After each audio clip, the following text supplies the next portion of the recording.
I would like to send warm greetings to our audiences and participants who are present with us on our virtual spaces, and those who are present in the in-person spaces in Addis Ababa, in Khartoum, in Kampala, and in Hargeisa. Before we start our long awaited for debate, Equality Starts at Home, I would like us to pause for a moment and recognize the publishing of the SIHA Journal, Women and Islam. And as we will be sharing with you, a very, very short film speaks to the journey of the journal and listening to the voices of some of the young women from across the region. So we are going to watch the film, I believe, right now. Yeah.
As a weapon against women to suppress them in both the public and private spheres. It also meant to show the diversity within the Islamic faith and the fact that women and men could have equal voices and engagement with their faith and religion. Sharing personal stories is always just about storytelling. It's about sharing experiences, about our minds, about our hearts. Because one lives we are imparting, we need to take with us these stories. I have read the journal by SIHA Network, and I relate myself to one important article, which is an open letter to the federal government of Somalia. This letter is sent by the executive director of the Somali Women Journalist Rights Association, Leila Abed Osman. In this letter, she urges the government to include women in the government, not only in private sector, but also the public sector. She said many have been said about women taking part in the liberation of Somalia, in which she feels these are just mere words, and more action should be taken and more women to be involved in the government. She also airs out her disappointment in the 2022 elections, in which only 21% women won the elections, which is 9% below the 30% quota which was set for the women in Somalia. I found the article by Miriam Cook, where she discusses Nawal Sadawi's autobiography, quite interesting. Because she was someone I could relate to, someone I felt whose experiences I understood, and also felt like she understood some of my experiences. And her coming up and rising beyond the bias and championing for gender equality within the religious context was really something beautiful and something that really made me proud, and hope that there can indeed be a better future for Muslim women across the globe. The story of women of people, the story of interview. Still Ahmed. She was a very activist, feminist girl in Sudan, who was in the Buddhist extreme during the protest against the military form. And I guess he will continue always to inspire us to continue for democratic and a well-situated situation for women in Sudan, and it's our killing fire. And I really hope that this journal find its place among international journals as it reflects the stories of women and men in this part of the world, and women and men who are living under Islamic traditions from around the world.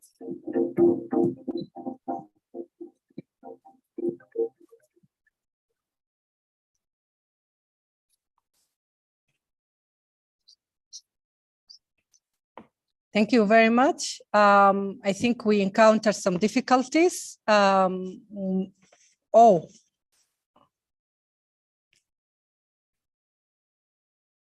Okay. I think we encountered some difficulties with the film, but that's fine. The film will be available at our website. So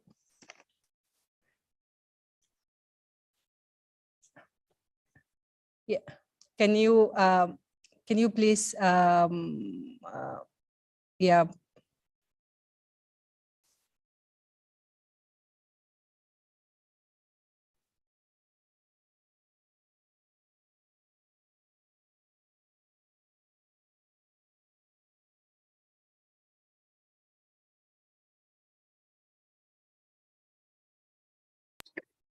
Hala, your microphone is muted. Sorry.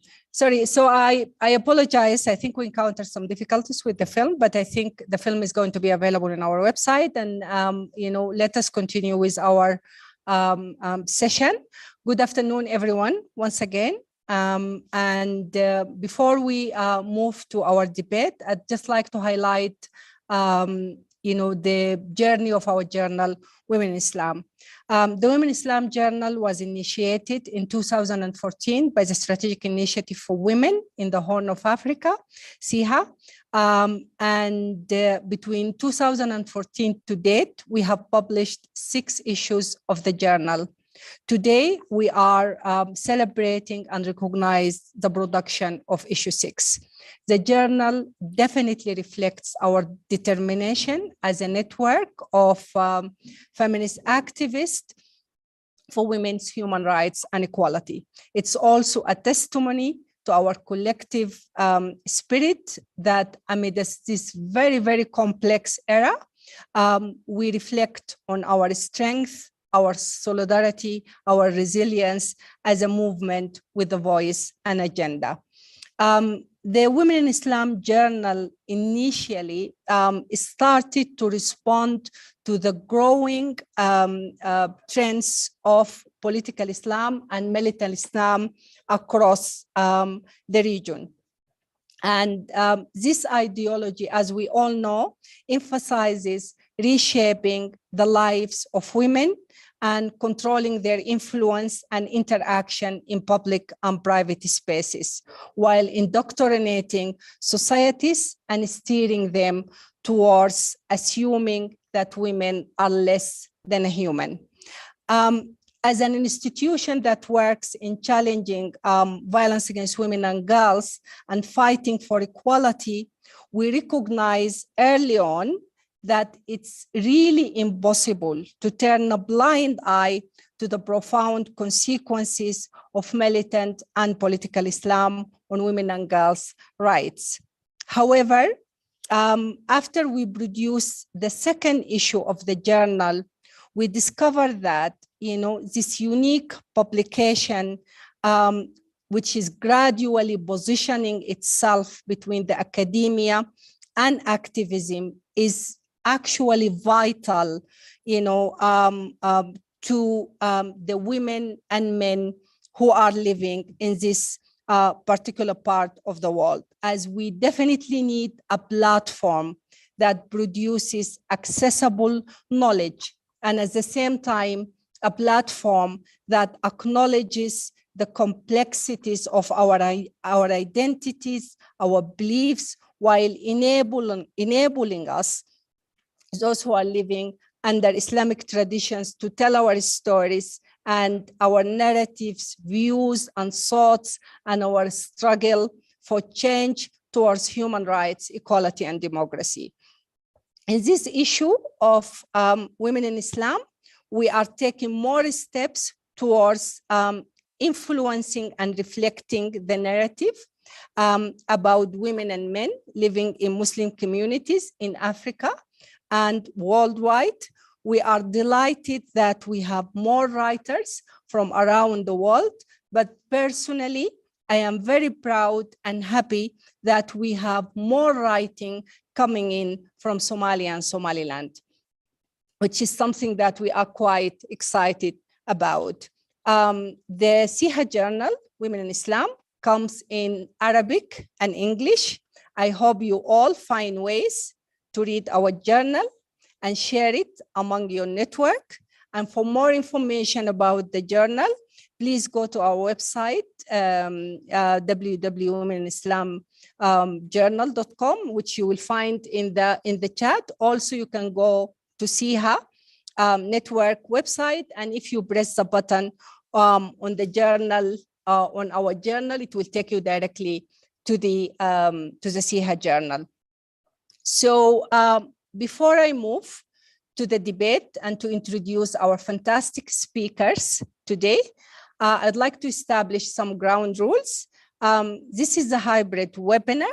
So we have on-ground participants and we have online ones. We want to notify you that our technical support is the switching off your microphones and camera during the presentation.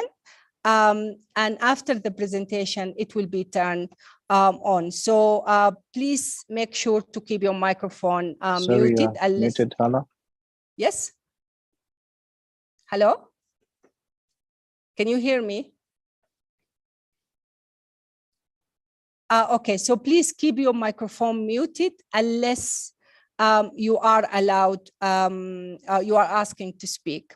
Okay, your questions or comments are welcome after the presentation is concluded. And Sorry, we can't hear you.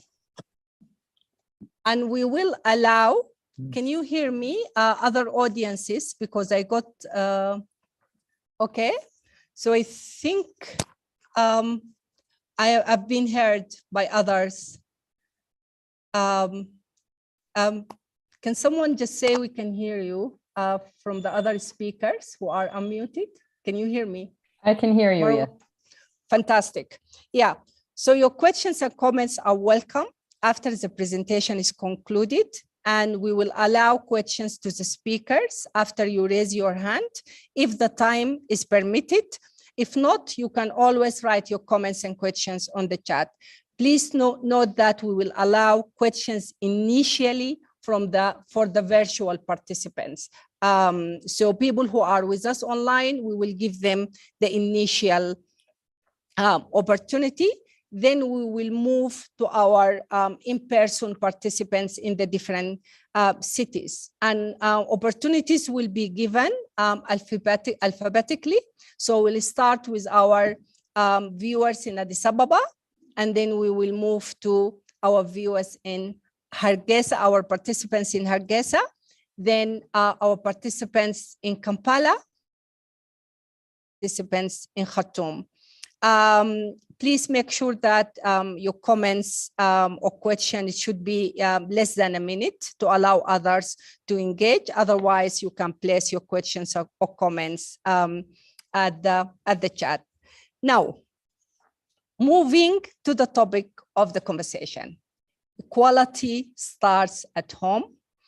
The importance of personal status laws and family laws is coming from the fact that they cut across our private and public lives and fundamentally affects our presence, our interactions in public spaces, in access to resources, in access to justice, and any type of socio-political influence that we would have in society. Personal status laws in Muslim communities are loaded with religious and cultural justifications that enable injustice and often lead to direct violence against women. According to our first speaker, she is saying, and I'm quoting her here, even if family laws are derived or driven from religious sources, this cannot justify inequality and injustice in the family. And she adds, the resistance to reform of family law persists not simply because of religion, but for other reasons. For example, patriarchy and political pressure. Dr. Marwa Sharafuddin, she is a scholar. She is an activist from Egypt. Her research work on the intersections between Islamic law, international human rights law, and feminist activism in the Muslim world is really a testimony to her tedious and ongoing work and commitment to issues of women's rights. She's a senior advisor in Musawa and a visiting fellow at Harvard Law School's Program for Law and Society in the Muslim world. She co-founded and worked with several feminist organizations and networks in Egypt, at the Arab world, and globally. Marwa is going to speak to us about if it's possible to have a just family law that observes gender equality and the rights of women. And she will give us, some examples and modalities and methods in terms of how can we actually struggle and fight and continue our advocacy for family law. Marwa, over to you. Thank you very much for this very kind introduction, Hela. It is really my pleasure to be here. And first, before I start, I really want to say that I feel very honored that I've been invited to this launch for a journal that is so important, like Women in Islam. Really, it is a beacon of light, and it is filling a gap, a serious gap that we have in all our regions today with majority Muslim populations. And you really are talking about the untalkable. So really well done, and from one success to the other, inshallah. Now, I hope you can see my presentation on screen. Yes, we can. Yeah. Okay. Now, what I was given today to talk to you about are 4 to 5 questions that I would like to quickly share with you here. First, I want to talk about why is it important to talk about Muslim family law reform, and what are the roots of the discriminations that we sometimes find in these Muslim family laws. But most importantly, is it possible to have a just and egalitarian Muslim family law that observes gender equality and the rights of women and girls? And if it is possible, then how? Have other countries done this before? Other Muslim countries? How have they done it? And I also want to touch upon quickly Musawa's strategy to advance such gender justice laws. Musawa is the global movement for equality and justice in the Muslim family, which I am a part of, Hala and Saiha are a part of, and a lot of you also with us are a part of. So let's move on. First, I want to say that for many Muslims around the world, not all, but for many Muslims around the world, the word Sharia usually conjures up good thoughts and connotes good meanings for them. For many, Sharia means justice. Yeah, it means the right path, being close to God, divinity, divine light, all things good, really. And when we add the words marriage and family to the word Sharia, we usually remember verses that talk about mawadda wa rahma, affection and compassion. Second, tranquility, adl, justice, qist, fairness, equity and equality, al-ma'ruf, goodness, al-af, tolerance and magnanimity, and al-fadl, bountifulness and giving generously, and ihsan, which is kindness and beauty. So you would really expect that laws governing family relations in the name of Sharia to reflect these very beautiful values and understandings held in our divine and sacred texts.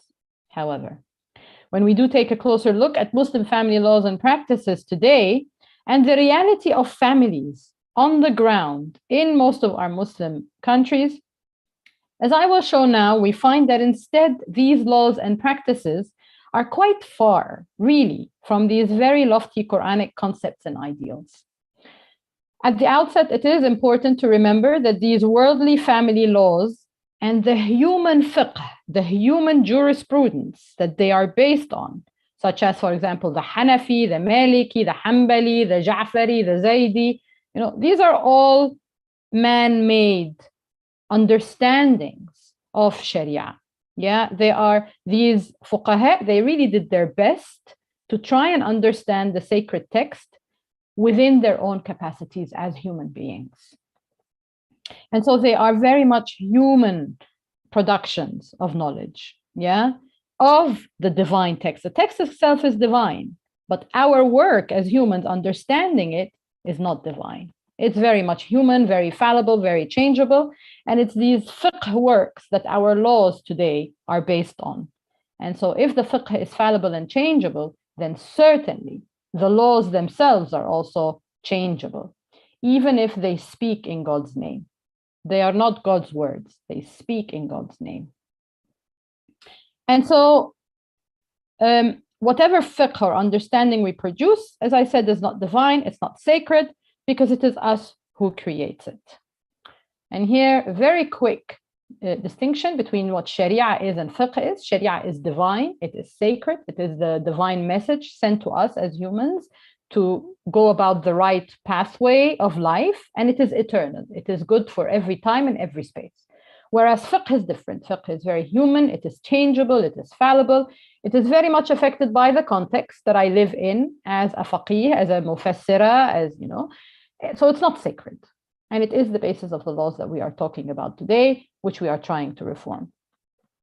Now, why is it important to reform these Muslim family laws? Number one, because they affect basic rights and freedoms of citizens of our nation states, especially women. Women are citizens who are entitled to equality as citizens.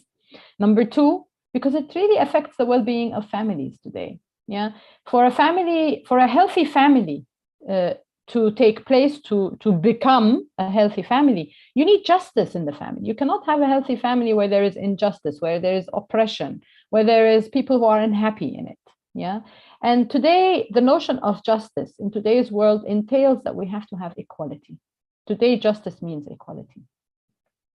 So again, the second reason is we want the well-being of our families. And that's why we're talking about Muslim family law reform. Number three, and this reason is mainly for nation states who don't really care about the humans sometimes, but they care more about the economy. And I'll show you how Muslim family laws actually affect very much national economies. Number four, and for some of us, this is the most important reason, is that these Muslim family laws that speak in the name of religion are actually in discord with the Quranic ethical worldview of marriage. And that Quranic ethical worldview contains all these values that I shared with you a moment ago. So taking a very quick overview of the issues in most of our Muslim family laws today, we find that these laws allow practices such as male guardianship over women, affecting women's ability to make decisions, for example. 2, husband's authority, or what is come to be known as qawama, even though qawama does not mean authority in the Quran. But we have come to understand it as authority. So husband's authority or qawama, which entails a wife's obedience in exchange of maintenance. Now that's another juristic or fiqhi equation that the fuqaha created to make life more easy, but it became more complicated as we evolved and as we developed to today. Third, it allows child marriage, it allows wife disciplining, which is also known as wife beating, unrestricted polygamy, unequal divorce rights, unequal parenting rights, Yeah. Now, these are just a few of the things we find in some of our Muslim family laws today. And it's very important to remember that the original intent of Muslim family rulings was really the achievement of well-being and protection of all family members. This was the intent, yeah? However, studies, research, statistics, our work on the ground show us that the reality today exhibits many forms of abuses of such legal provisions. We find today forced marriages and child marriages. We find girls that are being deprived of education in the name of religion. We find male guardians who restrict women's movements and their participation in society, accessing education, work, legal services, travel, even signing of contracts. Sometimes she has to take the permission of the legal guardian. We find men who abuse the right to unilateral divorce. We find abuses of polygamy. There is often no regulation or compensation of the very hard work that women do, domestic and care work, after divorce or the death of the husband. And this is the kind of work that Islamic jurisprudence does not oblige women to do, by the way. A woman is not obliged by Islam to cook and clean and do the laundry and, drive the kids to school, and she's not obliged. And this is work that is to be recognized according to Islamic jurisprudence and to be compensated as well. So none of this is happening in most of our Muslim family laws. And finally, some of the abuses include harm to the best interest of children because of the hierarchical parental rights, where you find women having the custody, but men only having the wilaya, the guardianship. And this creates problems. Now, what kinds of families are we allowing to exist like this, according to these kinds of legal provisions? And as I said, a healthy family cannot stand on the pillars of injustice and suffering.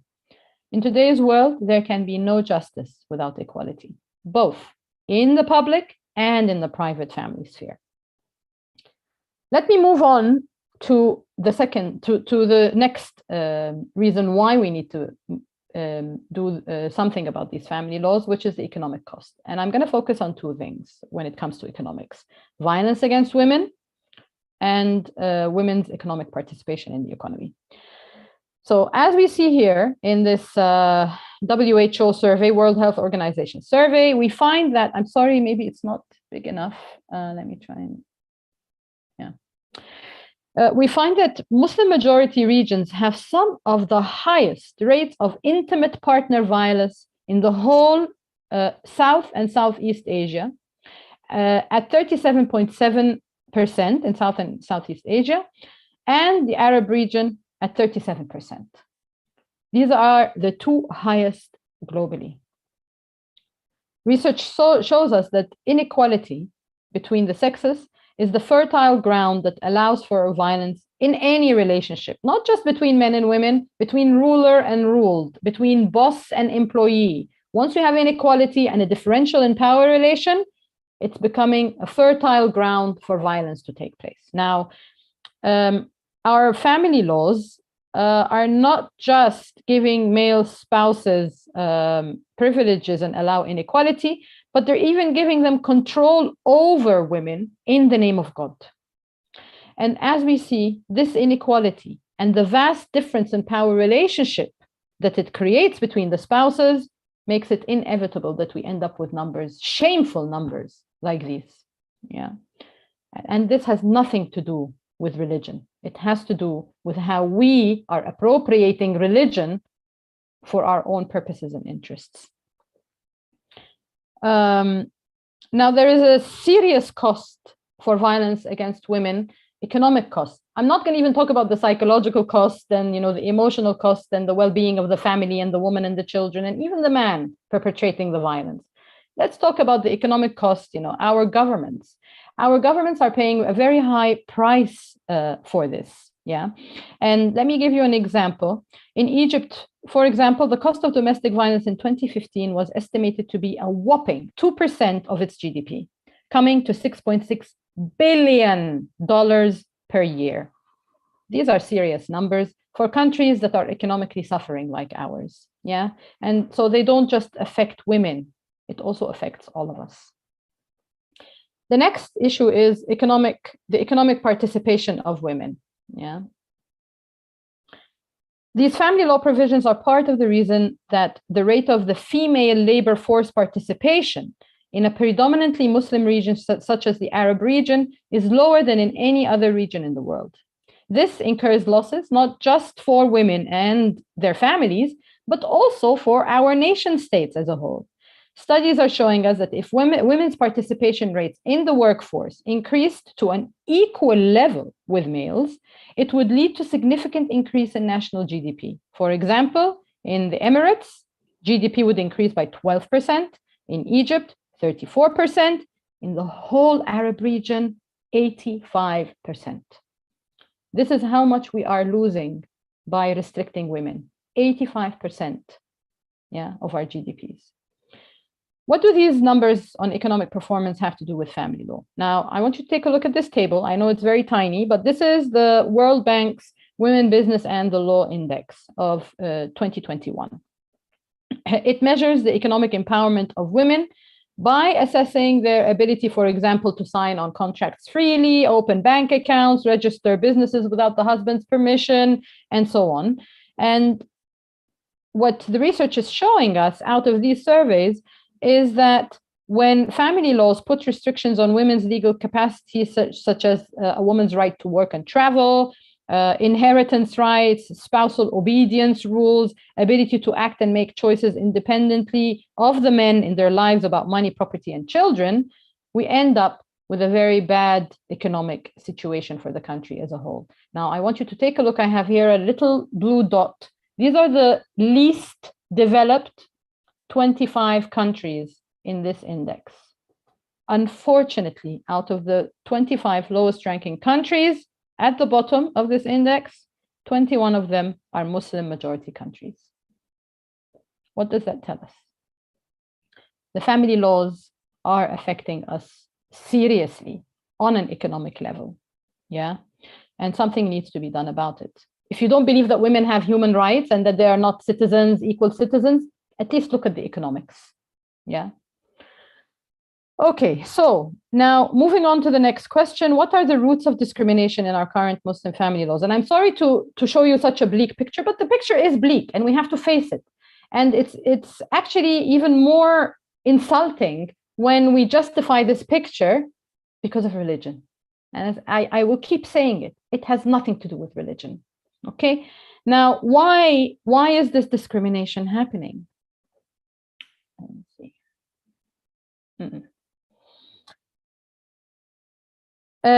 Number one, we have a patriarchal reading of our sacred texts that has become dominant. Okay, I'm sorry. That's a reminder for me to quickly wrap up.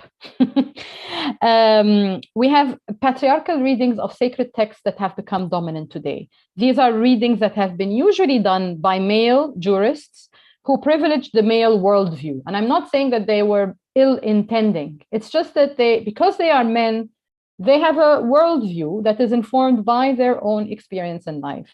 And that has been very detrimental when it came to Muslim family legal rulings. In some ways, some of these rulings have provided protection. They have been very good for us. But in other ways, which we are looking at today, they haven't. And we need to do something about it.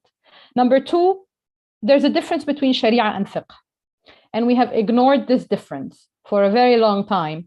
And now is the time really to democratize the process of religious knowledge production to include women's voices, women's experiences, women's worldviews in the knowledge, the religious knowledge being produced and made into law. And this is part of why we have the problem today. Women's voices have been really discarded out of this whole process. Number three, and I'm going to be very quick here, the issue of qawama and wilaya being understood as a hierarchical privileging and giving authority to males over females.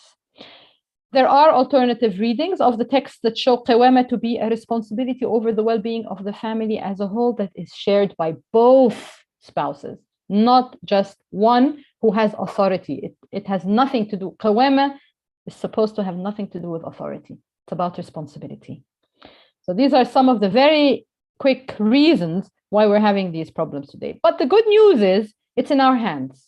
We have a very rich heritage, jurisprudential Islamic heritage today that we can work with.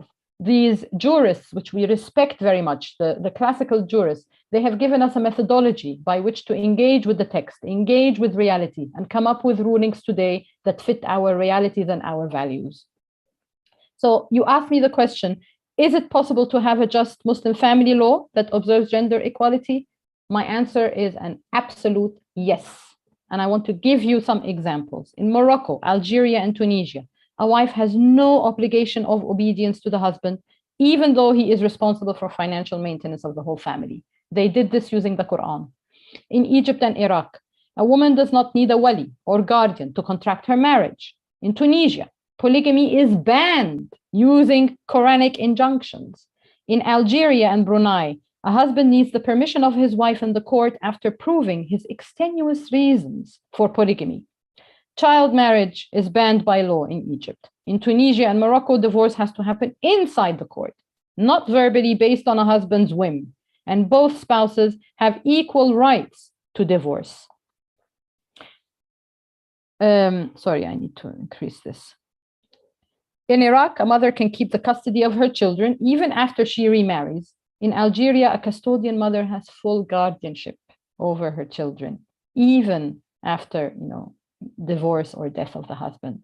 In Jordan and Palestine, a woman and a mother can conduct banking transaction freely without the need for permission from a male guardian. And in Malaysia, Indonesia, and Singapore, after divorce or death of the husband, a wife has a share in the matrimonial assets due to her role as a homemaker in building the marital wealth that can amount up to 50% of these assets, all based on Islamic jurisprudence. Now, I've shown you, all this, and you can see it in the positive developments in Muslim family law table that is on Musawa's website. This is all there. You can check it out. You can see which provisions and so on. Now, how was this change possible? Very quickly, I want to introduce you to Musawa's framework of action, where we work using 4 pillars: Islamic teachings, constitutional guarantees of equality, principles of human rights, and lived realities. These 4, whenever we want to talk about something, polygamy, for example, we look at what the Islamic teachings said about it. Sharia versus fiqh, ibadat, muamalat, maqasid al-sharia, the purposes of sharia. What was the purpose? How to read the text. And I know that the journal this time has a wonderful article about Musawa's way of, unearthing the Quranic ethical worldview when we talk about these issues. So we look at Islamic teachings. We look at the constitutional guarantees of equality that are already present in our societies. We already have these guarantees. Yeah. Why aren't we using them? We invoke them. We look at the human rights documents that our nation states have signed on to look modern, to look wonderful in front of the international community, but they haven't really done much about it internally. And then first and foremost, we are informed by lived realities. Is justice being achieved by this ruling in lived reality? We always check, is justice being achieved? Is equality being achieved? Is happiness and well-being and a healthy family being achieved? And that's how we start looking at anything. Several pathways have been taken in order to do these reforms, these wonderful reforms I talked to you about. Sometimes countries chose, like in Morocco, to change the whole substantive law like they did in 2004. Sometimes countries, and this is my before last slide, by the way, sometimes countries chose the easier way to go through procedural change, go to the procedural law and make changes. For example, in Egypt, we did khula. We did khula in Egypt based on that. Yeah. In Palestine, they gave mothers the right for banking in behalf of their children, again, through a procedural change. Number 3, by showing the differences between the constitution and the laws, like they did in Tunisia in 2019 when it came to inheritance, or we go through we promulgate other laws instead of the family law, like, for example, having a child law that prohibits child marriage, going through the penal code to make marital rape a crime, going and promulgating a sexual violence law, an anti-domestic violence law, yeah? And usually there were many references that are used, which is the Quran, the Hadith, the Sunnah, the Fiqh, but also human rights, lived reality, and science, yeah? My concluding thoughts is our starting point is always the core principles of Islam are equality and justice, yeah? This is Islam. What we see today in reality is our own interpretation of it that really needs to change. And there is a difference between Sharia and Fiqh, which is liberating for us. If there's one thing I want you to come out of this talk with today, it's this, that there is a difference between Sharia and Fiqh, a difference between what is divine and what is human.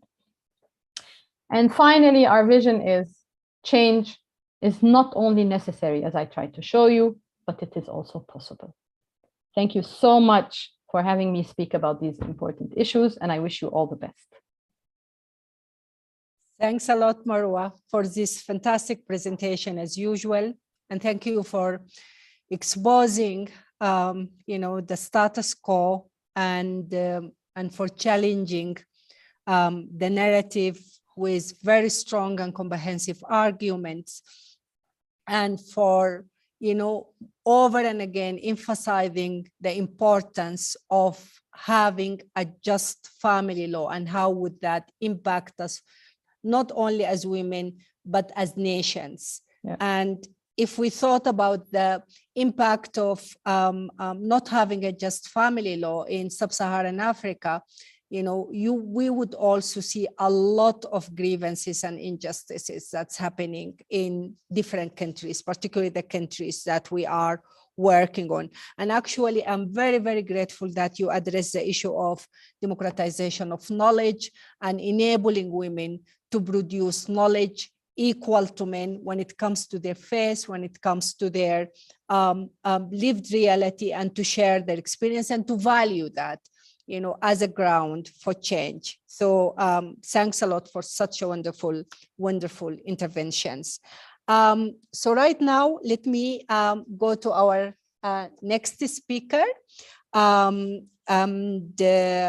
She is from Uganda, and her name is Lina. Sorry, let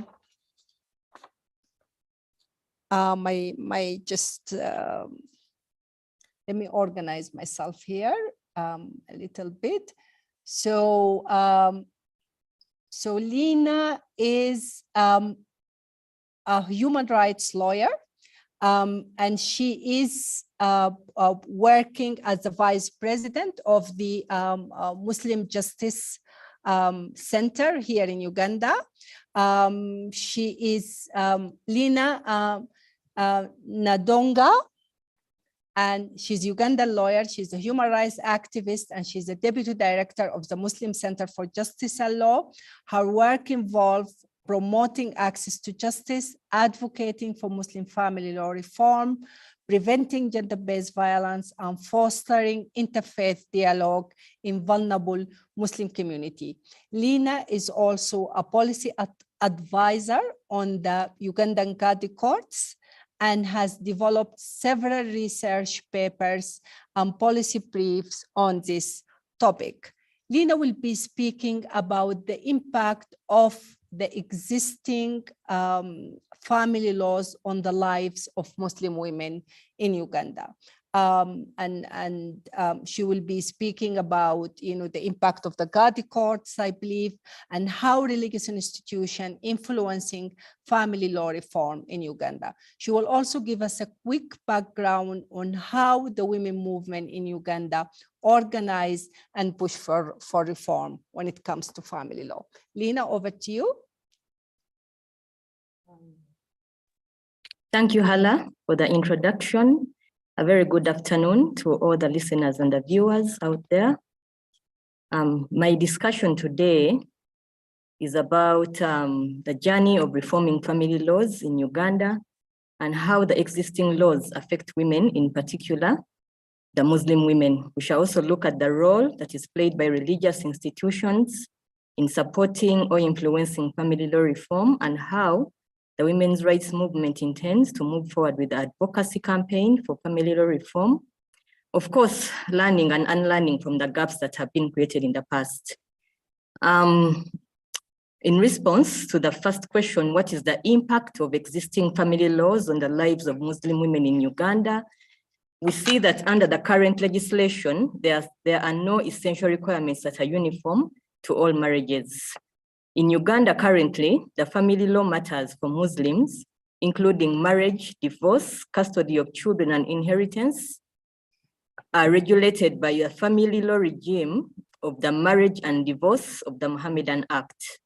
The discrimination of women in family setting, however, is justified on religious and cultural grounds that comes from a patriarchal system whose interpretation of the Quranic text imposes polygamy, male guardianship system, which denies them the right to consent to their own marriages and justifies the unequal inheritance practices.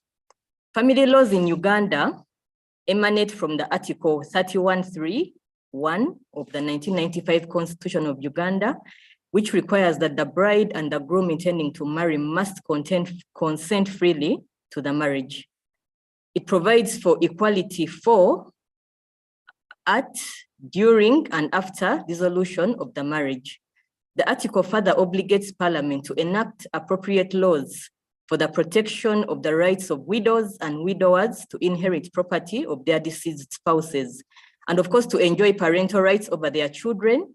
And yet this provision is also not stipulated in the Marriage and Divorce of Mohammedan Act, and it's also silent on the issue of guardianship of a marriage to a marriage on behalf of the bride. Of course, this creates a gap in interpretation, which is manipulated by religious actors.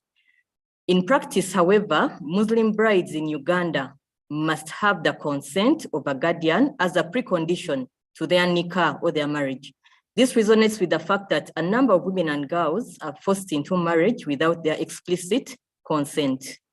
Muslims in Uganda are governed by a plural legal system of common law, customary, and Islamic law, with access, however, to several matrimonial regimes, which is the Marriage Act, the Marriage and Divorce of Mohammedan Act, the Marriage of Africans Act, and the Customary Marriage Registration Act.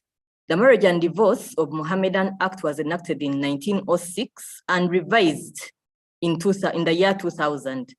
It takes precedence over the Marriage Act and the Marriage of Africans Act if both parties to the marriage are Muslim and neither is part of an existing marriage to a non-Muslim. It also, of course, allows for polygamy. Polygamy is authorized under customary and Islamic family laws in Uganda and manifests itself as a cultural practice among most ethnic tribes in the country. In some ethnic groups, customs provide for men to also inherit the widows of their deceased brothers, which of course violates Section 33 of the Constitution that prohibits any laws, traditions, or customs that violate women's rights or reduce their equality with men. Majority of polygamous marriages are unrecognized, which has many negative implications for the spouses and the children of the union. Children in unregistered marriages may not have the same rights as children within legal unions. Where husbands die intestate without having a will, there is limited legal protection provided for the women, especially in instances where the unions are not legally recognized. For example, the cohabiting couples. Additionally, not all children of these unions are accorded protection or rights in practice to inherit property from surviving relatives.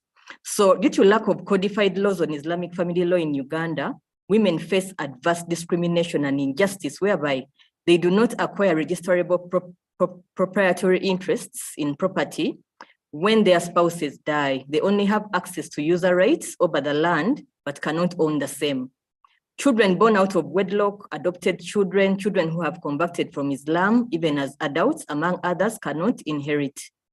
Other practices include marrying off children as soon as they hit puberty and not when they become adults at 18. In relation to divorce, the man can divorce the woman without giving any grounds, while the woman must have grounds for divorce. Further still, if the woman initiates divorce proceedings, she's not entitled to anything and must return the gift, which is the mahar that she received upon the marriage.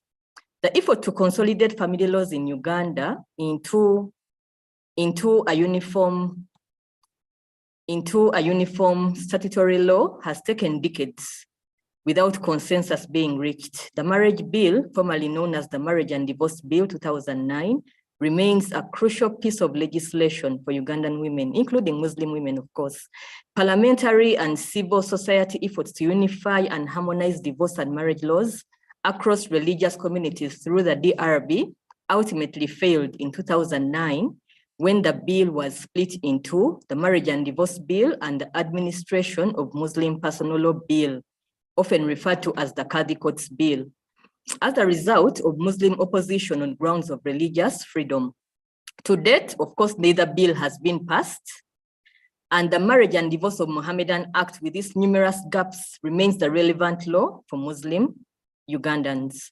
The marriage bill was tabled in Parliament as a private member's bill, but according to the memorandum of the bill, under paragraph 4 and 5, it is clear that the bill still does not target Muslim marriages, and yet the Marriage and Divorce of Mohammedan Act is not among the existing legislations that are targeted for amendment or repeal.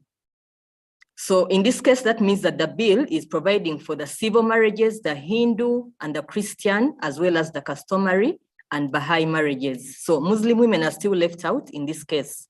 Article 129(1)(d) of the Constitution provides for establishment of Qadhi courts for matters on marriage, divorce, inheritance, and custody of children. But because of government's failure to enact a law enabling Qadhi courts, many Muslim women do not report cases to Sharia courts with concern over legality and enforceability of the remedies obtained from the Sharia courts. We shall now look at how do religious institutions influence family law reform in Uganda. We see that legal change has been occasioned either by legislative enactments as a result of mobilization by women for equal status within the family or by exercise of judicial authority. The church and the mosque and other community organizations have a legitimate role to play in influencing public policy. However, intervention by the church and other religious bodies in recent litigation, like those of everyone else, are obviously influenced by their religious interpretation of the text. Religious institutions can influence law reform by making public statements. We see the late Hajj Abdul Sereko, a former spokesperson of the Uganda Muslim Supreme Council, saying that Sharia courts can be utilized as an avenue in which Muslims can resolve their disputes promptly. Because they are fast, they are cheap, and can ably address the justice needs of vulnerable persons, adding that Ugandan Muslims have advocated for Sharia law to deal with these important issues because secular laws cannot address them to the satisfaction of our conscience, the Muslim community's conscience. Creating mass awareness on the spirit and implications of Islamic laws can also be done by the religious institutions so that the relevancy and applicability of these provisions are willingly accepted by the affected parties. This can be done through establishing partnership with the media, academic researchers, for example, who can convert technical research into accessible language and convincing policy frames. Religious institutions can set precedents through decided cases in the Sharia courts that can have an effect of interpretation of the Sharia law, which can lead to law reform subsequently. The decided cases should, however, have a gendered sensitive interpretation of the Islamic text that promotes justice and equality. They can also petition Parliament to fulfill its mandate of putting in place an enabling law that operationalizes Article 129(1)(d) that establishes Qadhi courts. In 2003, we see the Uganda Muslim Supreme Council making a petition to the Speaker of Parliament against the Domestic Relations Bill, arguing that it constituted a threat to the principles of freedom of worship as enshrined in the Article 129(d) of the Constitution. Where legal change has resulted from judicial authority, gender equality has often been a background concern. Therefore, the creative use of judicial authority plays a critical role in the politics of religious family law. So by diffusing conservative resistance to changes in the law through introduction of crucial changes in Muslim law of divorce, polygamy, and maintenance, basing their decisions on reformist interpretations from within the legal tradition. So all this is useless for as long as we don't have a reformist interpretation of the Quranic text. And how does the women's movement in Uganda organize to push for reform? The marriage bill, as it stands today, I am speaking about the marriage bill because it is an inclusive law that is also including the Muslim women in Uganda, is a product of several consultations over the years that have resulted in compromise and consensus, as well as innovative solutions to the issues being tackled. For instance, the change of the name of the bill to the marriage bill instead of the marriage and divorce bill, because the issue of divorce was causing a lot of contention among the public, which also became unpopular among members of the public because of the negative publicity that the bill received at that time. The women's rights movement should identify areas within the bill that have caused contention, isolate them, and consult with those opposed to them to create a consensus. For example, regulation of the practice of polygamy and those which are contentious to a majority, such as cohabitation, very contentious issue. There's need to raise awareness on the proposed laws, i.e. the marriage bill and the Qadhi Courts bill among different stakeholders, including civil society actors, government actors, etc., to give them a clear understanding of the contents of the bill in order to contribute to countering some of the negative perceptions about the bills. There's need to establish alliances with the religious institutions and faith-based organizations, Muslim Parliamentary Caucus, Uganda Law Reform Commission, Technical Committee on Muslim Personal Law that was set up by the Uganda Muslim Supreme Council. There's need to build capacity for all stakeholders and duty bearers involved in administering Muslim justice, especially considering that the journey for establishing the Qadhi Courts is still far from being reached. So if we are to empower them with knowledge and skills on how to conduct effective mediations, how to apply gender standards when handling cases in informal Qadhi Courts at mosque level, and equipping them with resource materials for record keeping and developing training manuals. There's also need to design a comprehensive advocacy strategy targeting members of the public and others. The message should be repackaged to demonstrate how men, women, and children stand to gain from the bill equally, using the media, press, literature, and publications. The messages should be aimed at demonstrating the link between the bill and topical issues such as globalization, religion, HIV, AIDS, poverty, DV, domestic violence, and of course, gender mainstreaming. There is need to strengthen or establish new coordinated and productive networks with all those involved in family law reform. So efforts should be made to ensure that all rights organizations are made to appreciate that women's rights are human rights. There's need to invoke political will by relating the bill to some of the key policy frameworks and development initiatives of Uganda. For example, the Poverty Eradication Plan, the HIV and AIDS policy, and the gender policy. They should be circulated within the media as part of the advocacy initiatives. Civil society should also mobilize women into a strong constituency that can exercise their political and economic power to be heard. This should include a considerable number of women demanding that their members of parliament should enact the bills that affect their family rights. There's need to engage in public interest litigation to challenge some of the specific provisions of the law that cause gender discrimination and inequality.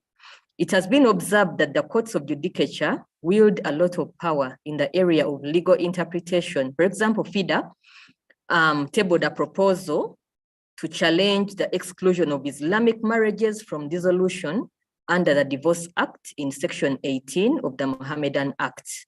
FIDA-U also influenced a judicial pronouncement that promoted the position of irretrievable breakdown of marriage as a ground for divorce, which later resulted in the area of reform under the Divorce Act. Thank you very much for listening. Thank you very much, Lina, for such a comprehensive presentation. And thank you for showing us the struggle of Ugandan women and the struggle of Ugandan Muslim women, and the fact that, navigating a complex plural legal system and dictated by extremely traditional narrative and traditional discourse, which often lead to the fact that, Ugandan Muslim women, they fall through the cracks when it comes to reform attempts. And thank you for the very constructive suggestion and propositions, and for sharing your views on the role of the women's rights in Uganda and the necessity of inclusivity, and for seeing each other's in our diversity, regardless of faith or cultural background and religious stance. So, and we also appreciate the very enlightened presentation about the legal status of Muslim Ugandan women, and how is that impacting the women poverty, women access to resources, and health. Our next speaker, she is from Kenya, Zainab Mwaziki. Zainab is a Kenyan NGO worker and a human rights advocate. She holds a bachelor's degree in law, and she is very much involved in current issues affecting women in her community. Zainab wrote a very interesting and important article for the journal, issue 6, entitled, "Is Mahar a Gift or a Bride Price?" And she has a very interesting views. Mahar is a bride, the name of the bride gift in Muslim traditions. So, Zainab is really navigating the issue of mahar, and what is mahar in Islamic tradition, and how it's practiced in Kenya, and what are the different views about mahar from communities' point of view into activist and feminist, and why mahar is important for women according to Zainab. So Zainab, over to you. Thank you so much, Hala. Thank you. I've been encouraged a lot by Marwa's speech, and I've also benefited from Lena's. So thank you so much. So I'll just give you a brief background on our revised Marriage Act of 2014 that was actually formulated to consolidate the 7 marriage laws that existed at that time. We had 7 marriage acts. We had the Marriage Act cap of 150, African Christian Marriage and Divorce Act, cap 15, Matrimonial Causes Act, Subordinate Causes Act, Mohammedan Marriage and Divorce Registration Act, Mohammedan Marriage, Divorce and Succession Act, and the Hindu and Divine Divorce Act of Divorce, Chapter 157. Now, this revised law of 2014, the Marriage Act, was actually to consolidate all these 7 laws. And there was a gain, particularly for those who practice customary law in Kenya, because under customary law, women are not allowed to inherit. So it was a gain for them. The law recognized that they should inherit, they have a right to inherit. And also under African Christian Marriage Act, women were not allowed to inherit, especially African marriages. So it was a gain for these communities. And at the same time, it was also a gain for Muslims because it strengthened the Qadhi's courts. It gave it more autonomy to control a wider area of Muslim aspects. So it was a gain for us as well. So this is just a brief background. I think I have the least minutes in my presentation, I think 5 to 7 minutes. So I'll just go quickly That's through okay. what I think We can lend I'm you an sorry. extra 2 minutes. Go ahead, Zainab. Okay, thank you. So I had just looked at mahar and how it is practiced in Kenya. Of course, we have the mahar definition in the Quran. It's very clear. It's a sadaqah, a bridal gift, according to the definition in the Quran, Surah Nisa, verse 4, and give the women their bridal gift graciously. But if they give up willingly to do anything of it, then take it with satisfaction and ease. And it has also been defined as ajar. Ajar meaning reward, compensation, in Surah Ahzab, verse 50, where it says, O Prophet, indeed we have made lawful to you your wives, to whom you have given their due compensation. And most scholars agree that mahar should have value. Okay, so how is it practiced in Kenya? Well, traditionally, it's negotiated between two families, which are led by the male members of the families. And usually, a partial payment is sufficient at the beginning, and then it becomes a permanent debt for the responsible family. And usually, traditionally, it is the negotiations are carried by the father of the intent of the groom, traditionally. And among the three big tribes in Kenya, the Kikuyu, Luhya, and Kamba, it is usually led by the males of the family, and it's a negotiation that goes on for many days, months, before they come to conclude how much mahar they want. And usually, it is in tangible form: cattle, camel, sheep, goats. Nowadays, translated to property, cars, land, gold. Okay, and usually, sometimes the bride gets her mahar, sometimes she doesn't. And in most cases, they don't. And this is where we come in. We're trying to sensitize women on the right to own their own mahar. So in Kenya, sometimes the bride gets it, sometimes she doesn't. So this is whether Muslims or non-Muslims. And in non-Muslims, the bride doesn't get it, it goes straight to the family. And why is it, what are the different views among the Kenyan communities? Well, traditionally, it's regarded as compensation for the loss of their daughters, maybe productive labor. Because a daughter, unlike a son, although a son is loved more than a daughter, but a daughter is more productive than a male in the family. And in fact, in some families, mothers cry a lot when they are giving away their daughters because they consider her to be a great help to the family. And even if after she's married, there's a saying that when you have a daughter, you have someone to take care of you till your old age. But when you have a son, once he gets married, he's no longer your son. Okay? So this is a saying among Kenyans. So usually it's to compensate for the loss of their daughter's productive labor. And also it's regarded an appreciation. It is an appreciation in the margin because it's the margin of two families. And it's also an incentive for spouses not to divorce. Because in some communities,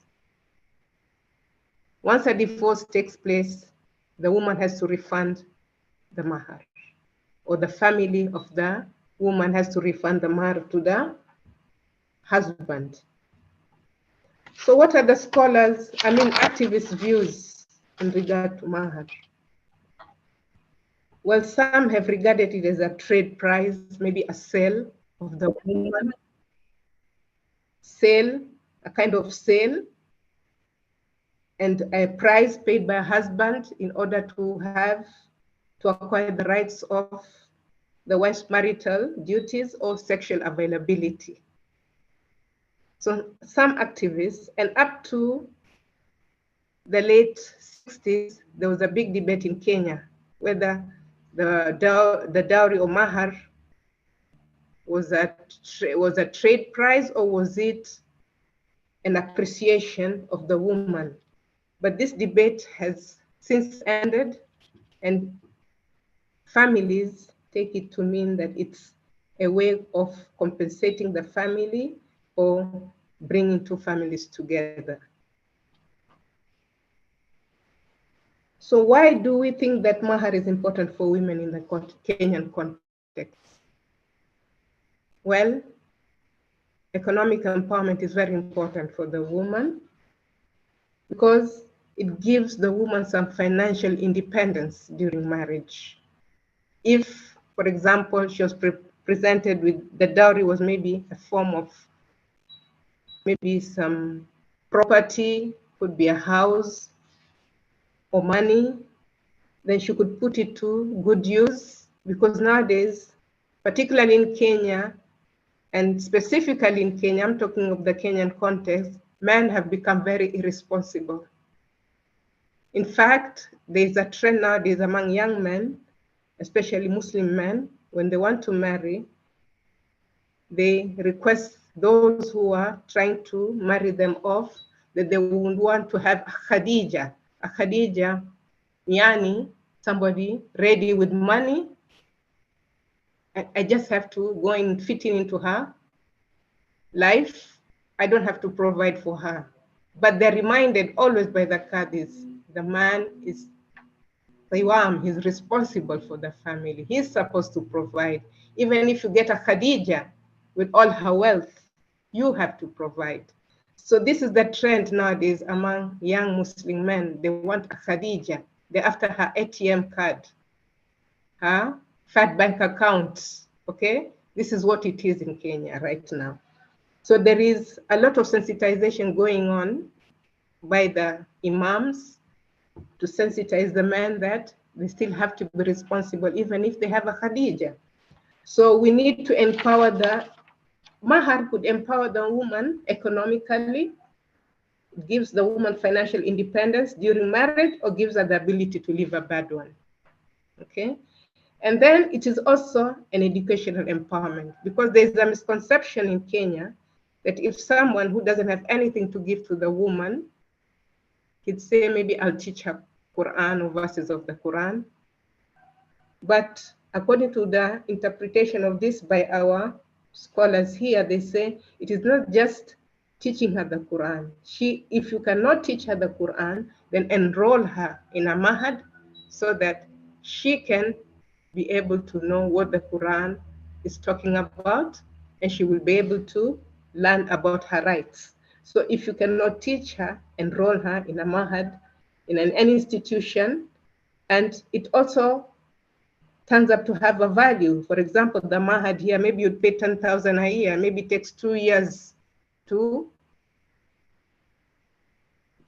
get to learn the Quran. So 2 years, that comes to 20,000. So this is a kind of education empowerment. You're not just giving her the Quran as a mahar, but she will have an opportunity to learn about her rights from the Quran and the Hadith and all that. So it is an educational empowerment. And also it is a show of commitment. Zainab, I think, we should conclude now. I'm sorry. Okay, I'm ending. Okay. So it's also a show of commitment from the husband, and he's willing to take up responsibilities, and that he values that woman and he honors her. So thank you so much for having me. And I really apologize for interrupting you, but no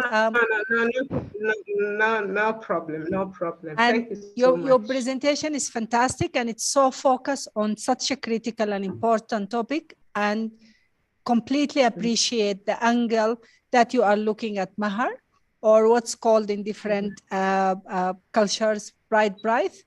And really appreciate reflecting on the importance of of mahar for Kenyan women and for women in Eastern Africa at this point in time, and from also from an Islamic point of view. So now we are going to go to the our last but not least speaker, Azza Sulaiman. Zainab, can you mute, please? Yeah, Okay, if you can mute. No worries. Yeah. So we're going to move to Azza. Azza, she's an Egyptian lawyer and she's a co-founder of the Center of Egyptian Women, legal assistant. She dedicated her career to combating domestic violence and advancing women rights and gender equality. Azza is a member of Musawa for Muslim family, and she works on changing the personal status law for Muslims and non-Muslims in Egypt and beyond. And I really apologize, Azza is not feeling well, but she insisted in joining us today. She's going to speak to us about why it's important to work on, on reforming the family law in Egypt. And she will speak about the challenges, that activists and advocates like herself are encountering while working to reform family law. But before we start, I would like to alert you that Azza is going to give her presentation in Arabic. So please go to the translation button and press English so that you will hear the voice of the interpreter speaking in English. So Azza, over to you. اتفضلي. Yeah.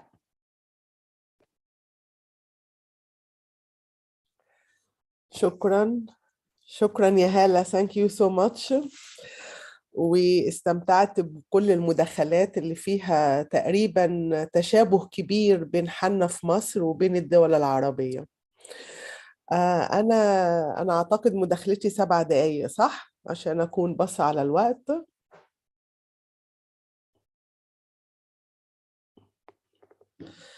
آه 7 دقايق يا هالة صح؟ عندك 7 ل 10 دقائق. يس. اوكي شكرا. تفضل. انا هتكلم بشكل موجز في 3 نقط. النقطة الأولى هي تاريخ الأحوال الشخصية في مصر. احنا عندنا قانون للأحوال الشخصية صادر من 1920، وكانت رؤية المشرع شايف ان الستات لازم ليهم حماية وإن هم لازم يكونوا أمهات. يعني زي ما زميلتي في أوغندا كانت بتتكلم إن فكرة الطلاق مش موجودة، وإن الستات في المنظومة الأحوال الشخصية لازم نبص لهم كأمهات كزوجات خاضعات لسلطة الزوج أو الأب بعد ما خرجت من سلطة الأب. وبالتالي هذه الرؤية اللي في 1920 لم تتغير إلى وقتنا هذا، برغم إن في سياق سياسي واجتماعي واقتصادي اتغير، لكن المشرع المصري مصر إن هو يشوف الستات في مرتبة أقل قانونيا من الرجال، وإن النساء محتاجة لحماية أكتر من الستات، أكتر من الرجالة، وإن الستات بالذات لازم يتم ليهم حماية عند طلب الطلاق علشان ما يهدوش الأسرة ولا يهدوا المجتمع. في الوقت اللي لا شرعا ولا قانونا بيتكلموا على الطلاق بالإرادة المنفردة للرجل. الطلاق المنفرد اللي هو الراجل بيهد الأسرة فجأة. مش بس كده، الراجل بيقدر يهد الأسرة ويروح يطلق، والستات هي اللي تروح المحكمة تطالب على حقوقها المادية وحقوقها في الطلاق وكمان حقوق الأطفال. فهذه الرؤية ما اتغيرتش. الحاجة التانية إن المشرع، ودي تحدي كبير جدا، إن هو مش شايف عمل النساء في المنازل. العمل الرعائي مش محسوب. ولا معتبرينه ان ده ليه حساب. وبالتالي حقوق الستات لما بيبقى فيه طلاق حقوقها الاقتصادية ضعيفة جدا، لان هم بيعتبروها ان هي مش بتشتغل. ولو بتشتغل وكل حاجة اتحطت في البيت وما اتحطتش تحت اسمها او ما شاركتش الراجل في اسم البيت او العربية او الممتلكات، قانونا مش هيبقى ليها حق، وبيعتبر ان ده مالها وهي ما شاركتش في البيت. وبالتالي حقوقها الاقتصادية في الطلاق، حقوقها المالية بتبقى ضعيفة طبعا جدا. وده كمان نقدر نربطه في ازاي اصرار اكبر قطاع من الفقهاء مش عايزين يغيروا اي تفسيرات حديثة في المواريث، لان الاموال فيها سلطة، والاموال فيها كمان تراتبية في العلاقة السلطوية وعلاقة السلطة دي. وبالتالي النساء هتاخد طول الوقت أقل من الرجالة، لأن هي بتعظم دور الرجالة اللي هو حاليا لا العم ولا الخال أو الأخ حتى أحيانا كتير ما بيسألش ولا يبقى مسؤول عن أخته المالية لو هي محتاجة فلوس. ودي كانت مبررات الميراث. كمان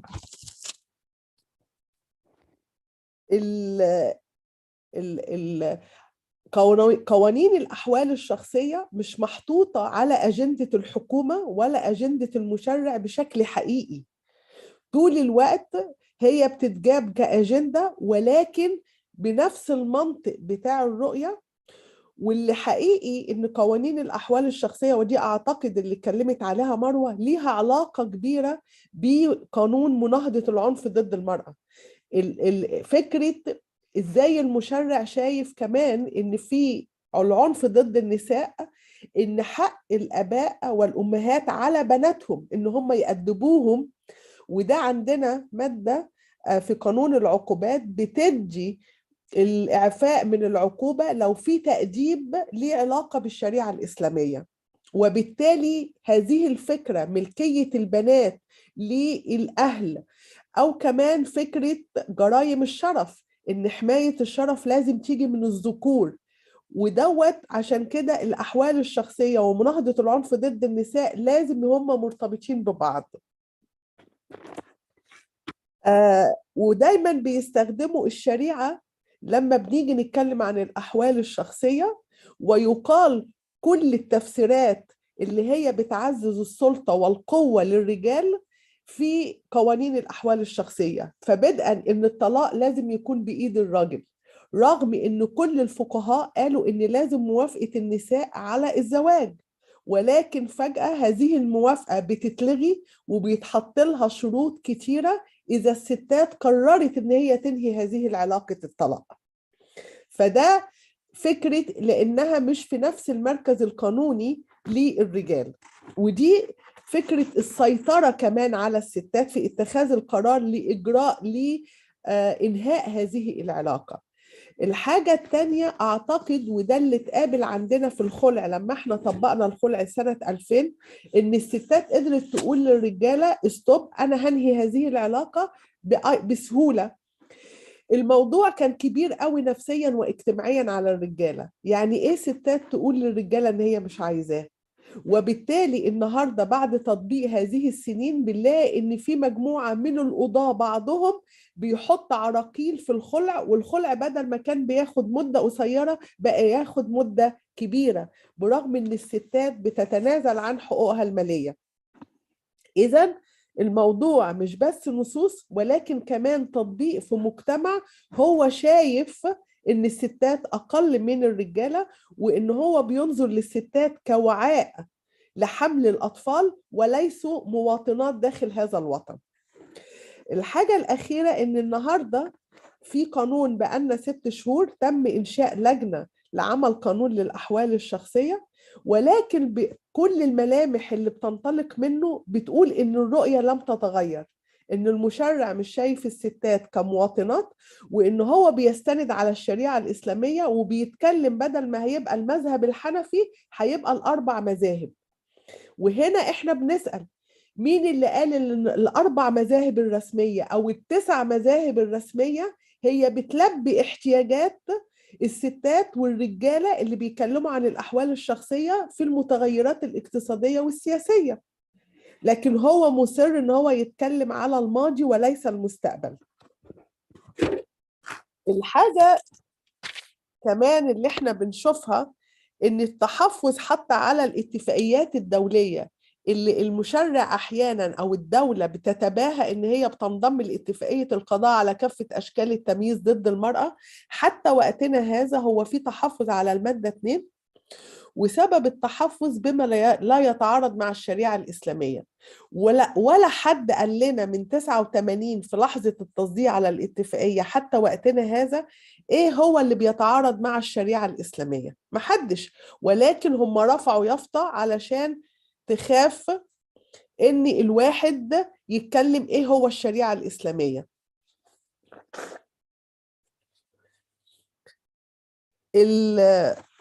كمان من أحد الإشكاليات إن الجمعيات الأهلية عمالة بتشتغل وبتفتح حوار على التفسيرات الجديدة للشريعة الإسلامية ومقاصد الشريعة الإسلامية.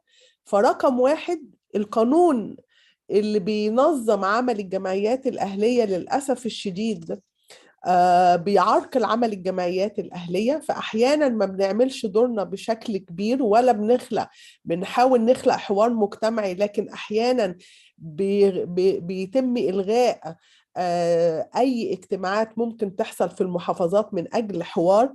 الحاجة التانية إن بدأ يبقى فيه تعليمات لبعض القضاة إن هم لم يندمجوا مع الجمعيات الأهلية وما يعملوش أي حوارات، فدي كمان إشكالية، ولا يطلعوا في الإعلام، والإعلام بس مسموح لبعض القضاة اللي هم متحفظين أو رجعيين في آرائهم.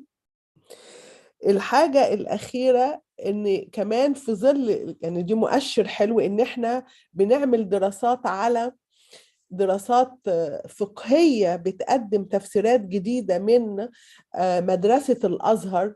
وانت عارفة يا هالة ان مدرسة الأزهر ازاي الأزهر ليه تأثير كبير جدا، فازاي يبقى في استقطاب لناس مستنيرين بيقدموا تفسيرات جديدة تعزز منع التعدد، تعزز الطلاق بإيد المحكمة، تعزز تقسيم الثروة المشتركة اللي اتكونت أثناء الزواج، أو عمل تعويضات للنساء إذا اتطلقوا بشكل تعسفي، إزاي يبقى فيه قراءات لإثبات النسب خاصة في علاقة عدم زواج رسمي. كل ديت بنحاول إن إحنا نخلق مجموعات داعمة لطرح قانون جديد للأحوال الشخصية في تفسيرات متقدمة جدا تعزز مقاصد الشريعة الإسلامية اللي اتكلمت عليها مروة عشان ما عدهاش. إزاي كمان بنحاول نعمل أبعاد لدراسات الأحكام القضائية، إزاي بنشوف الأبعاد الاجتماعية للفقه القضائي على تأثيره على الأحوال الشخصية. ونقدر نتكلم كمان إزاي القضاة يبقوا في تأهيل لقضاء مختص فعلا بالأحوال الشخصية وقضاء الأسرة، ولكن عندهم أبعاد اجتماعية وجندرية وحقوقية، وكمان قراءات مستنيرة للشريعة الإسلامية عندما يحصل تطبيق للقانون الجديد، أو إزاي يحققوا العدالة حتى في ظل بعض النصوص اللي هي بتمثل تمييز ضد النساء.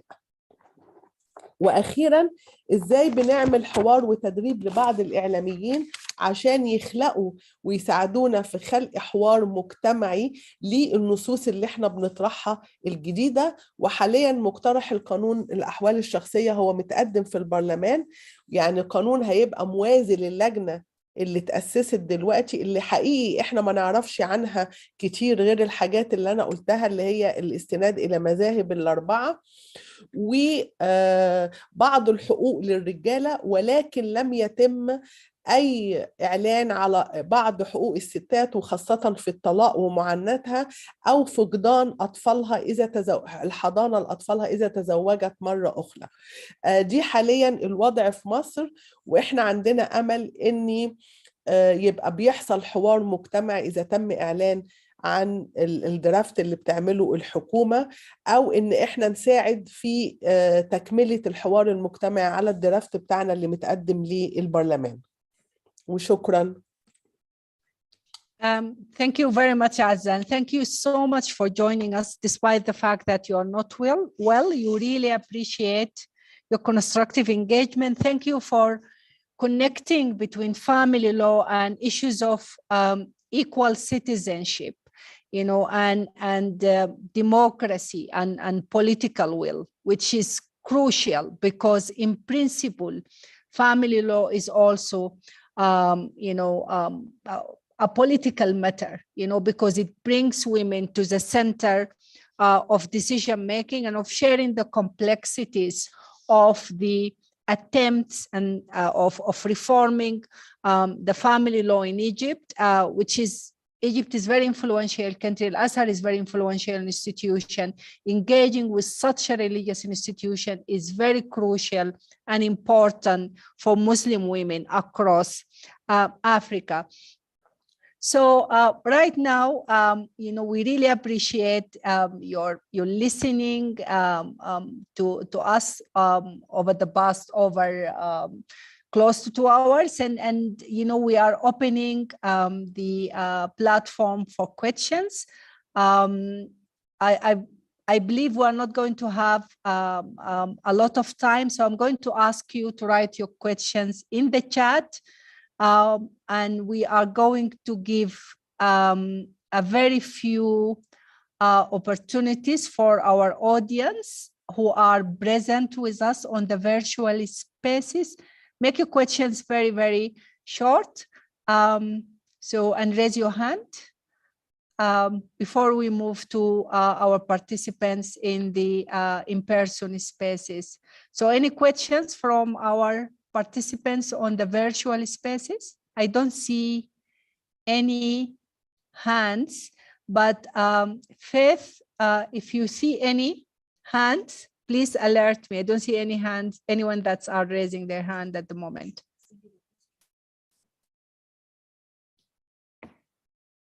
Okay.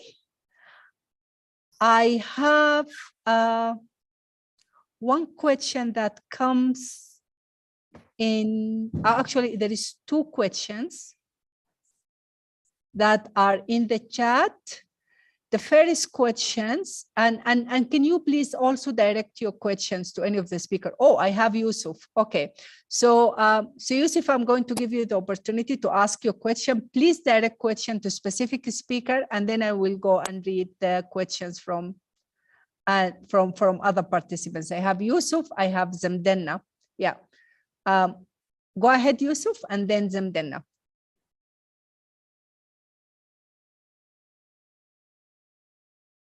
Yusuf, please unmute yourself.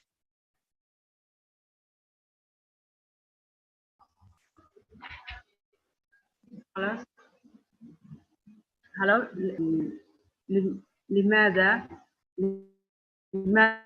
الله تعدد الزوجات؟ هذا السؤال الأول. بعدين لدي السؤال الثاني، متى يكون مباحا تعدد الزوجات؟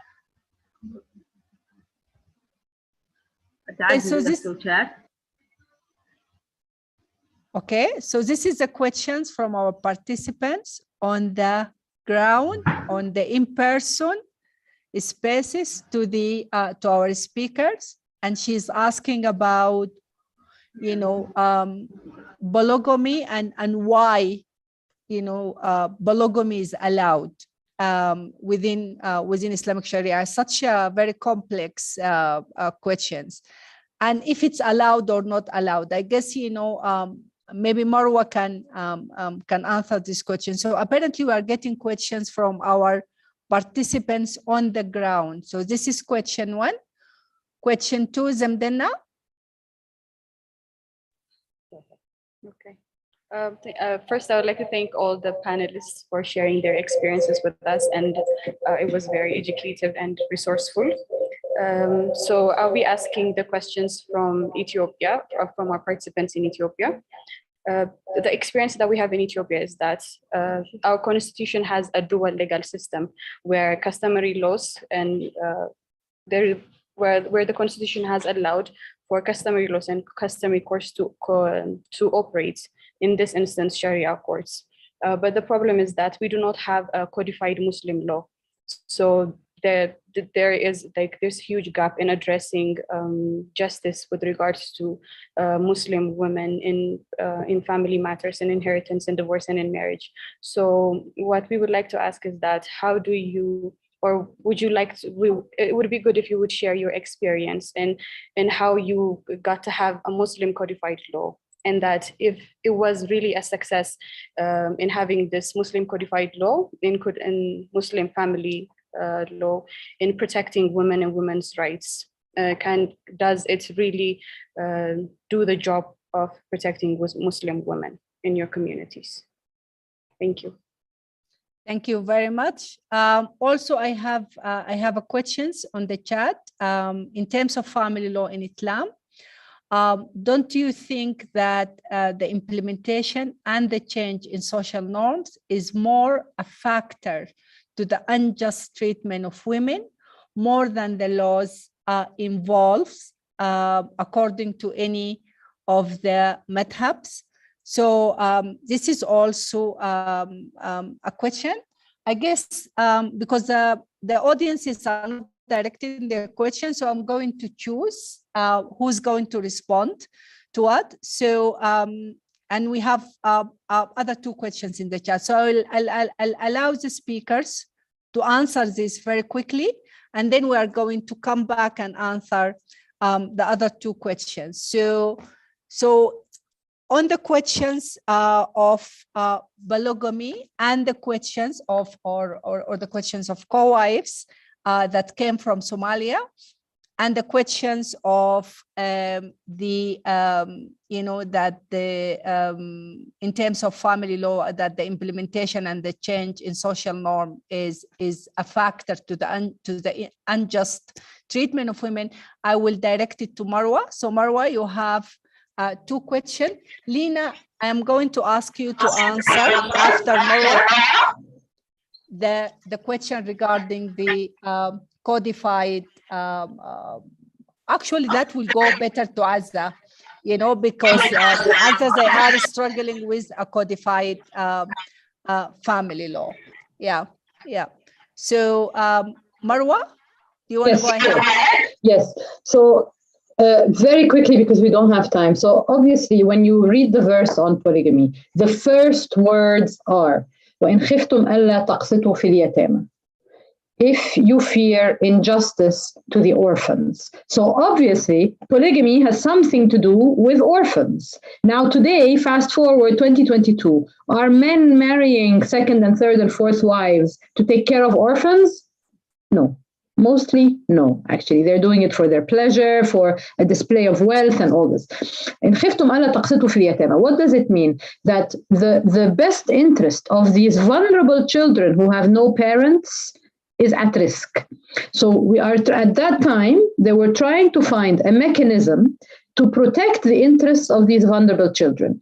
And that was to marry their mothers, to take care of the orphaned children. At the time, this was a problem because of the ghazawat, the battles that the Muslim men used to go to. They would die in battle and they would leave behind these little children and widowed wives.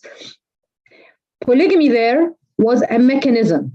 It was a potential solution for a social problem. It was not done for the pleasure, the sexual pleasure of men. Yeah. Now, fast forward today, we have mechanisms that guard the interests of these orphan children that do not cause harm to either women or children. Yeah. We have social security mechanisms. We have social networks that take care of this. And the reason we are saying that that maybe there are better mechanisms that the society today, unlike society back then, came up with, and that we should try and go by them, is because the Quran itself, in another verse in the same surah, says وَلَن تَعْدِلُوا. Okay, the polygamy had a condition attached to it in that verse, which was al-adl بين النساء, justice between the wives. But in another verse in the same surah, I think it's 229, verse 229, it clearly says, وَلَن تَعْدِلُوا. You are human. You will not be able to do justice between your different wives. And that was the reason why the Tunisian government in 1956 read the Quran. They went back to the Quran and they wanted to follow the Quran and they wanted justice. And so they banned polygamy based on two things, وَلَن تَعْدِلُوا, but also the presence of other mechanisms to protect the orphans. Okay, so it is not just an unconditional right.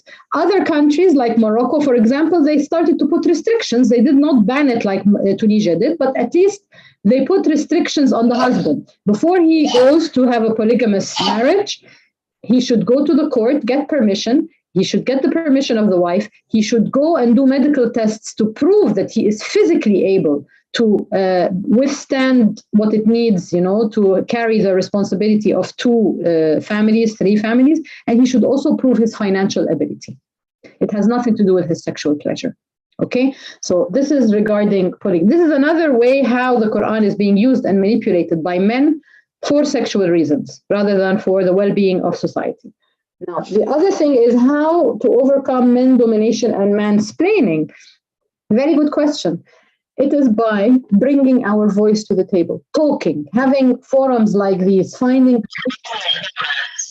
other like-minded women and men, and speaking, writing. The Women in Islam Journal is one such example of how you say, this is my idea of how Islam should be. This is how my life informs my understanding of Islam.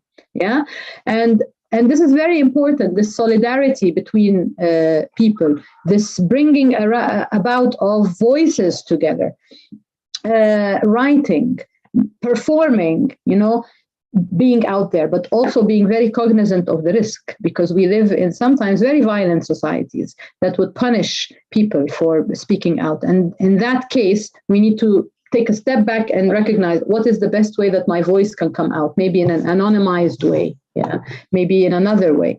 Final point I want to make about codification is to be very, very careful with codification.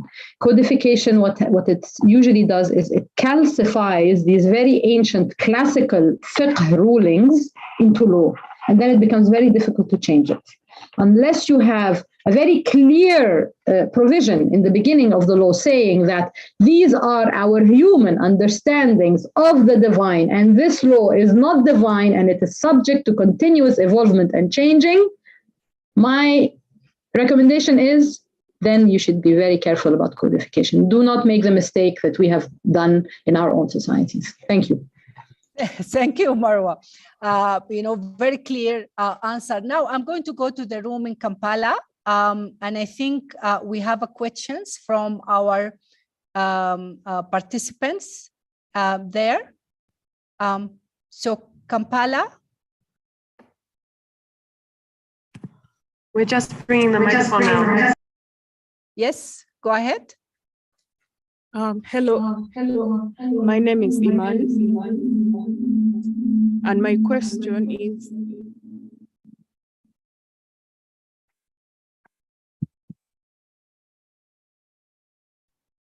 hi, can you turn your camera on?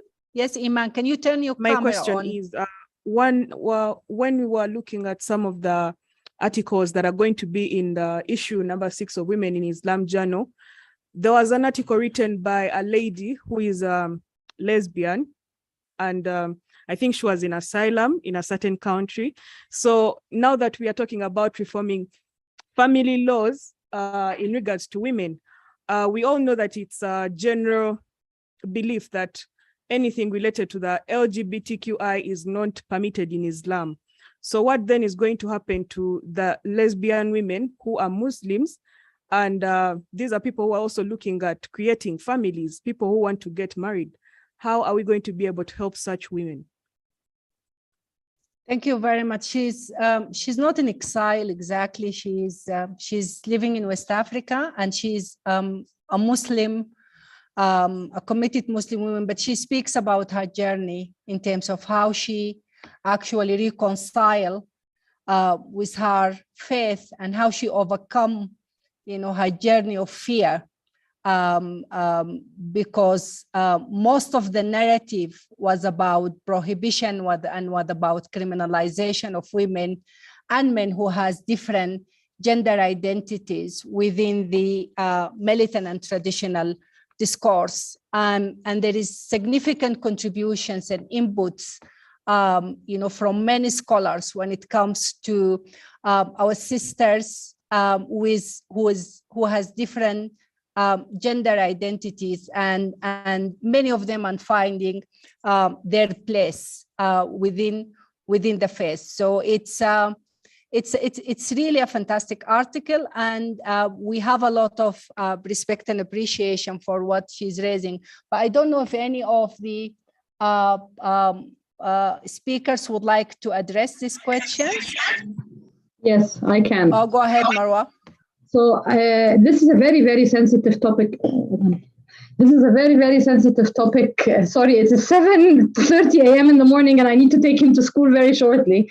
But it's a sensitive topic, as we all know. And in fact, the speaker was saying, we know that in Islamic law, it is prohibited. In fact, what is happening now is that many Muslims who identify as gay or lesbian or queer have made it very clear that they do not want to reject Islam.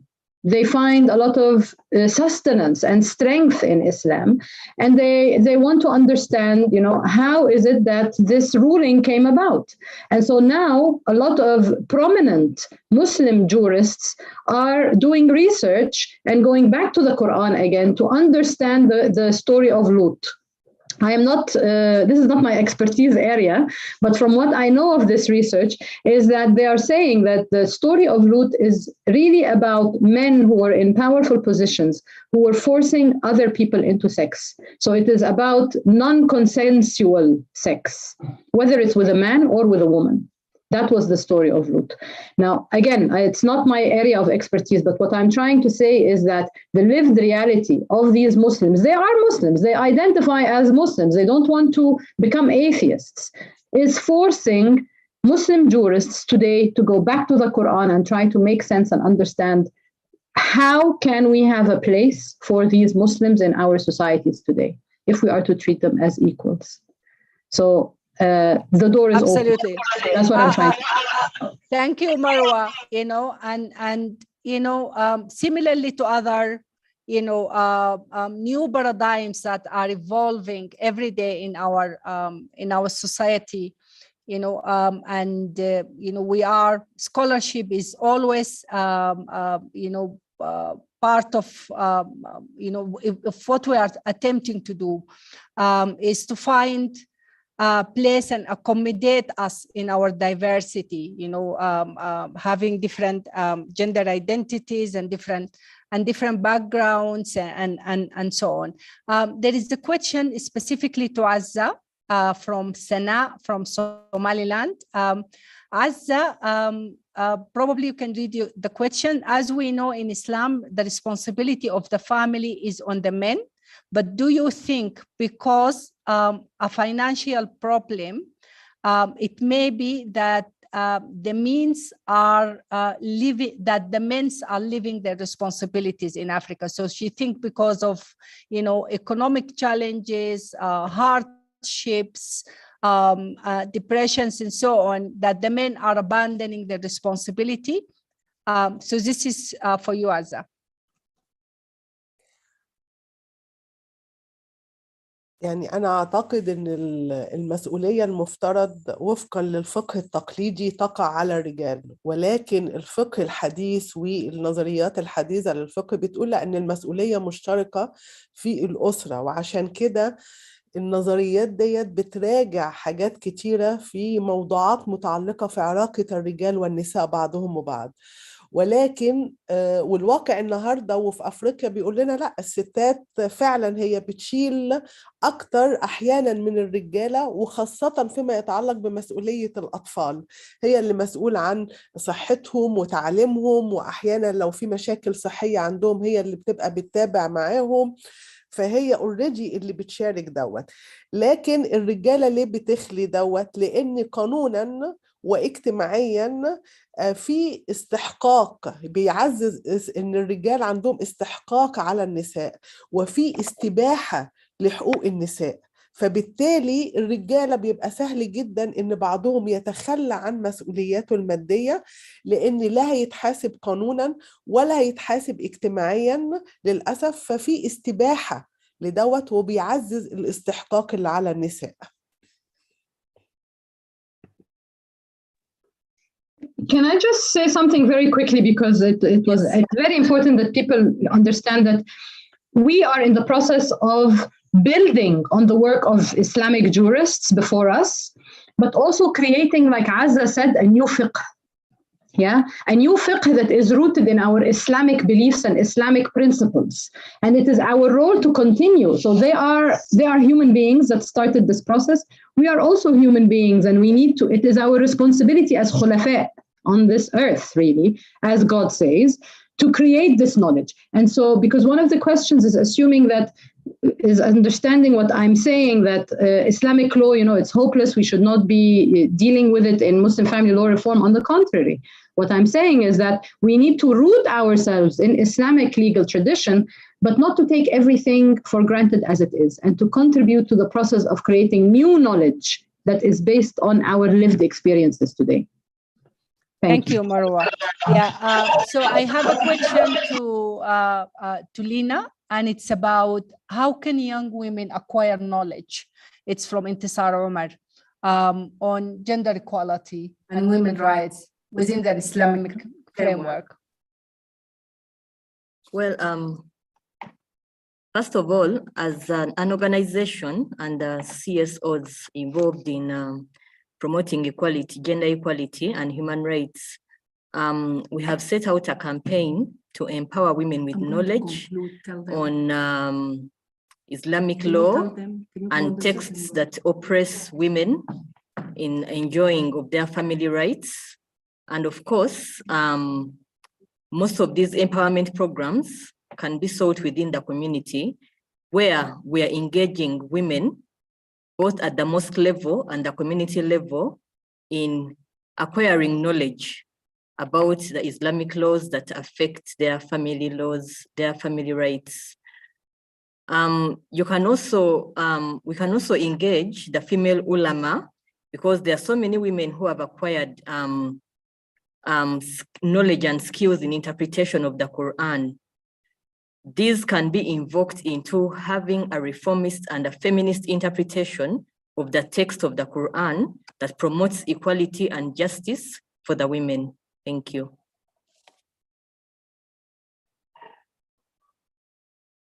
Thank you.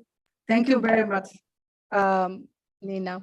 Yeah, so I think we have an opportunity for one last questions from the participants on any of the countries. If you have a burning questions before, okay. So Sudan participants, yes, go ahead. Can you turn on your microphone, please?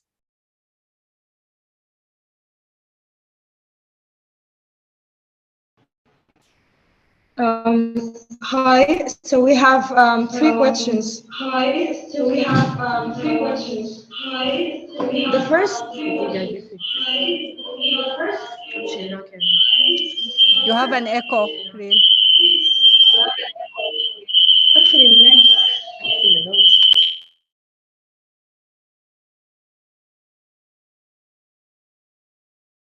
Hello? Yes, so we have three questions.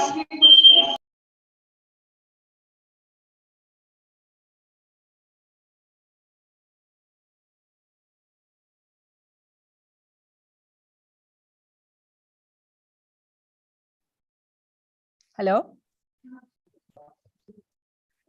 Yes, sorry. Our questions are, the first question was for Zainab. How can we overcome the objectification of women when accepting mahar? The second question is to Marwa, to Azza, saying that Marwa believes that Islamic law and specific interpretations still give the authority of patriarchal regimes in the world of over Muslim women. Are we achieving real achievements by following the strategies of religious reform or not? The third question was to Zainab. Was for Azza. How can we as women contribute to the lawmaking that is coming from religious interpretations? Thank you very much, Bril. So I'm going to start with Zainab and mahar and objectifying women. Excuse me, I didn't quite understand the question. Objective. Like commodifying women. It's like a bride. Making them an object. How can we overcome this? Well, I think it has to do with more sensitization to the men, and it's actually been done in Kenya, where the imams over the pulpit are trying to hit this issue onto them that women are not objects. And the law is very clear, the Islamic law is very clear about this. And it's more of men objecting to the idea that a woman is not for sale. A woman is someone to be honored, someone to be, given her rights fully as stated by the Quran. So I think it's more sensitization towards the men and the women who are educated to get this message across to the men and to the communities. So I think that is what I have to say about that. Thank you, Zainab. Marwa, would you like to take the second question, please? Marwa, you are muted. Sorry, sure. And just a quick comment on Mahr. Mahr can be seen as Islam's feminist mechanism of protecting women throughout her life. Because we are assuming that women have the same life throughout the marriage cycle. No, at certain times, women become pregnant, they cannot work, they take care of the children. Again, there are restrictions on their ability to be able to work and become financially, powerful and independent. Mahr was Islam's feminist mechanism to give women some sort of capital, knowing that at certain times in her life, she will be unable to work, and to provide for herself financial independence, to make her power equal to that of the man in the marriage. And she is able to take that mahr and invest it, So if I take 10 pounds when I'm married and I put it in the bank, and then it becomes 1,000 pounds, after a while. And if I'm in a fight with my husband, if I need to buy something, I have that kind of security. It's very important that we reorient our understanding of mahr. When I first got married, when I was young, I refused to take mahr because I thought I'm not a slave to be bought. But then fast forward many years after that, I realized, no, there's a point there, As long as we make it clear that this is a feminist mechanism for the protection of women and providing them with economic independence, then we're good to go. Okay. Now, the second question, I think I have already answered that. The question is religious reform the way to go? My answer is we have no choice. Whether you are a Muslim believer, pious, whether you are an atheist, living in our society, we have no choice. Religion has come to play a very important role. It is in our constitutions. The constitution, all laws are informed by Sharia. We have to engage with it. So I don't think we have the luxury anymore of ignoring religion and leaving it to the people who have proved to be patriarchal and misogynist. Now it is our turn to come in and reclaim religion again for equality and justice. Thank you. There is a burning question in Kampala in the room. So I'm going to ask our participants to step in, please. Hello, my name is Fatuma, and okay, mine is a question on how to navigate the somehow slippery line, not slippery slope, in relation to secular or the so-called secular laws and religious laws, and this is in relation to secular countries like Uganda, which do not necessarily have a religious code to follow.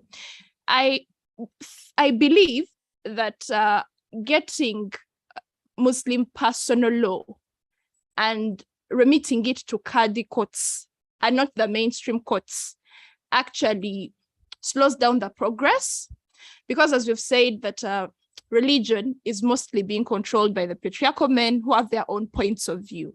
Now, if we actually get something as important as personal law to the so-called patriarchal men, the progress that is being made in the secular courts does not extend to Muslim marriages, and it is happening right now.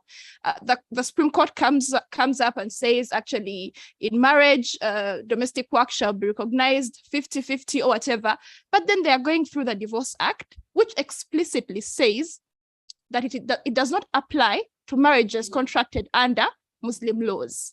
So shouldn't there be a joining of forces with, shouldn't we come into the mainstream and struggle within the mainstream while observing our uniqueness in one or the other than separating us completely? Very clear, Yes, Fatuma. Now the second question, please, from Kampala.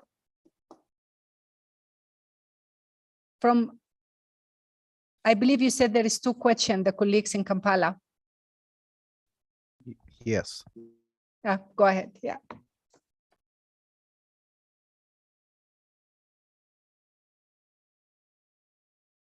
Hello, we're listening.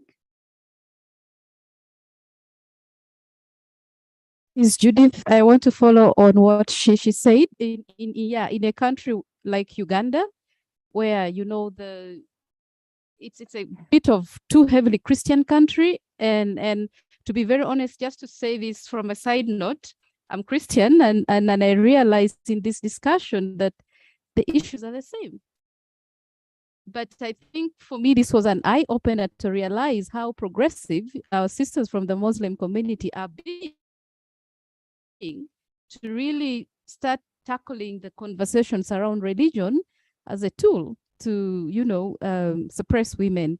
So picking onto her, my question was, if we were to, in a country like Uganda, where do we have the most opportunity to reap, and where should we invest most? The mainstream system, or to try and look into strengthening the Muslim, sorry if I don't say the right thing, it's learning for me as well, the court system, strengthening, because the first speaker also talked about the Qadi court. So if we were to strike that balance, where would you think the investment should be? Thank you very much. I think that this is, Dali, I'm so sorry, but this will be, that was our last questions. So I'm going to ask Marwa and Lina to respond, to pose questions. Lina, I'm going to ask you to respond to Judith. Marwa, I will ask you to respond to the first questions about the mainstream, if the Muslim women within a minority context can actually focus their struggle on mainstream improvement of the legal system.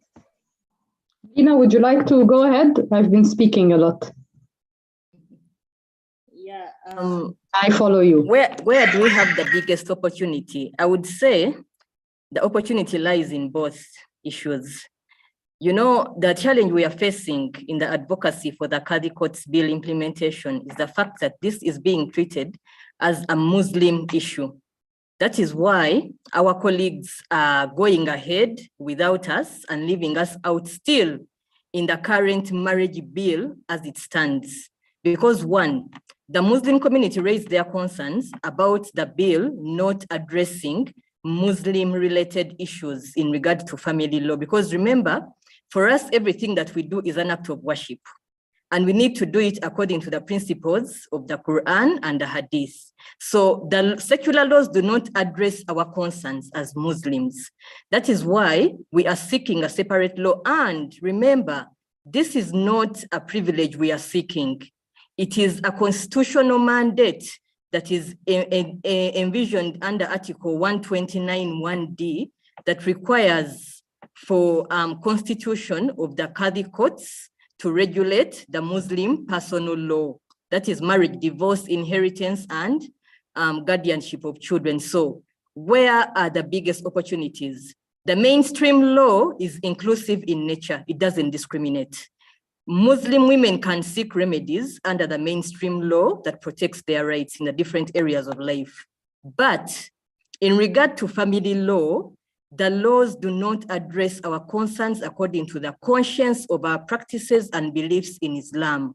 That is why we are seeking a separate law that will address our issues basing on our beliefs and practices and what our conscience will enable us to practice. So when we are moving, we are also appealing to the women's rights movement to support the Qadi Courts Bill advocacy, because it is speaking to the family rights of Muslim women alongside at the same time, the marriage bill is speaking to the family rights of all the women in the country. But also bear in mind that if you want to exercise the secular rights in Uganda as a Muslim, then you must constitute a marriage that is not Islamic.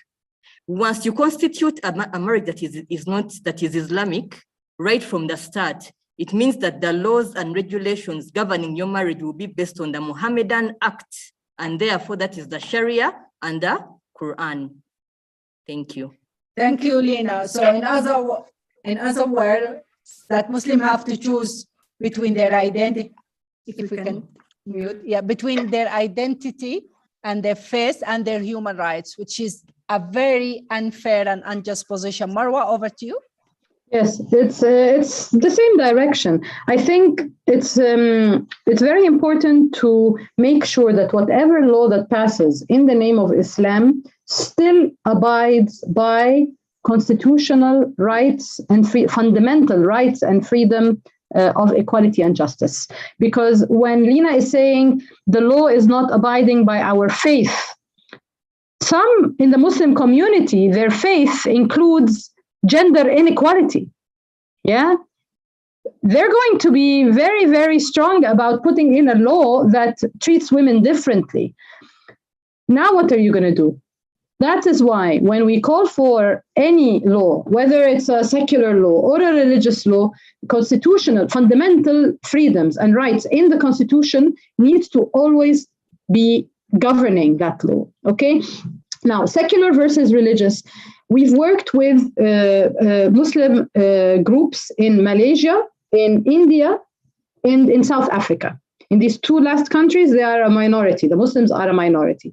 And what some of them are now working towards is to make sure that any laws that pass for all the rest of the women in the country that are not Muslims, that give protections, for example, against domestic violence and all this, that they apply to Muslim women, yeah? That a provision is being said that anything related to protecting women and protecting their equality applies to all women citizens. That's number one. Number two, you have the Tunisian example when they did inheritance. They called for equality in inheritance using Sharia, by the way. And what they did was they left it up to the citizens themselves to choose. Do they want the system that is constitutional, egalitarian, treats women and men equally, or do they want to go by the Shari'i system that treats women and men differently but puts obligations on men when they inherit more? So that's another scenario, okay? Now, to answer your question, the first question, go for the lowest hanging fruit at the moment. You need to make some change. What is the lowest hanging fruit? Is it to access the protections that the secular system is providing women? Then go for that. And develop a Muslim law as you go for, the Muslim community. Is that going to be problematic? And it's easier for you to call for a law that is, rooted in Islam, but an egalitarian Islam that takes constitutional guarantees seriously? Then go for that. Okay, it's really a very local decision, but always be careful of the Muslim community members who will always come up and say, women have to be treated differently than men, they are lesser than men, and this is Islam, and this has to be in the law. Thank you. Thank you. Thank you very much to all our speakers. Thank you very much to all our participants. This is a fantastic debate. I really wish if we had plenty of time, but we promise, through SIHA, through Musawa and other organizations and groups that are committed to women equality, to egalitarian in the family law, we are going to find ways and windows where this conversation is going to continue. In conclusion, I would like to express my deep appreciations to my colleague, Celia Hedges, our editorial coordinator. Without her, this wonderful debate would not have happened. And all her efforts, and contribution to the journal. And I would like also to thank our colleagues in the editorial team, Faith James, Yusuf Tamandi, Zamdenna Ababa, Aisha Sammani, and I would like to thank my colleagues here at the regional office, regional secretariat of SIHA, Sandra and Julia, and my colleagues in Sudan, Reel and Dalia. Thank you very much and have a wonderful and pleasant afternoon. Thanks very much, Marwa. Thank you, Azza, Zainab, and thank you so much, Lina, and all the participants in the different rooms across 4 countries: Addis Ababa in Ethiopia, Hargeisa in Somaliland, Khartoum in Sudan, and Kampala in Uganda. Wonderful afternoon to all of you. Thank you very much. Excellent conversations. Bye-bye.